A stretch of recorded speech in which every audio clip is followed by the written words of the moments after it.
اس رات کے بعد عنایت ہاؤس میں خاموشی نے ڈیرے ڈال لیے تھے، وہ خاموشی جو شور سے زیادہ تکلیف دیتی ہے۔ پری اپنے کمرے میں بیٹھی کھڑکی سے باہر اندھیرے کو دیکھ رہی تھی۔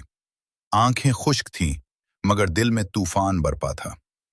آج پہلی بار اس نے کسی کے سامنے خود کو ثابت نہیں کیا تھا بلکہ خود کو قبول کیا تھا۔ اگلی صبح عرفہ عنایت ہاؤس سے رخصت ہونے آئی۔ اس کے چہرے پر کوئی شکست نہیں تھی بلکہ وقار تھا۔ کچھ رشتے ہماری انا آزماتے ہیں، عرفہ نے آہستہ کہا، اور کچھ ہمیں انسان بناتے ہیں۔ وہ چلی گئی اور زارب اپنے فیصلوں کے ساتھ اکیلا رہ گیا۔ زارب پہلی بار پری کے کمرے کے دروازے پر رکا۔ اس بار دروازہ زور سے نہیں کھلا گیا بلکہ ہلکی سی دستک ہوئی۔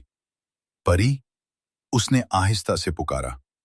وہ نام جو کبھی اختیار تھا آج التجا بن گیا تھا۔ پری نے دروازہ کھولا۔ آنکھوں میں خوف نہیں تھا، صرف سکون تھا۔ وہ سکون جو کسی کی اجازت کا محتاج نہیں ہوتا۔ میں غلط تھا، زارب نے کہا، بغیر جواز، بغیر الزام۔ میں نے محبت کو اپنی انا کا نام دے دیا تھا اور تمہیں ایک انسان کے بجائے اپنی ملکیت سمجھ لیا تھا۔ پری نے کوئی جواب نہیں دیا۔ خاموشی ہی اس کا جواب تھی، وہ خاموشی جو کمزوری نہیں بلکہ خودداری تھی۔ اگر تم رکنا چاہو، زارب نے کہا، تو برابری کے ساتھ، اور اگر جانا چاہو تو میں راستہ نہیں روکوں گا۔ یہ وہ لمحہ تھا جہاں پری نے محسوس کیا کہ اختیار واپس آ چکا ہے۔ اس نے گہری سانس لی اور آہستہ سے کہا، فیصلہ اب بھی میرا ہی ہوگا۔ اور شاید یہی محبت کی اصل شروعات تھی۔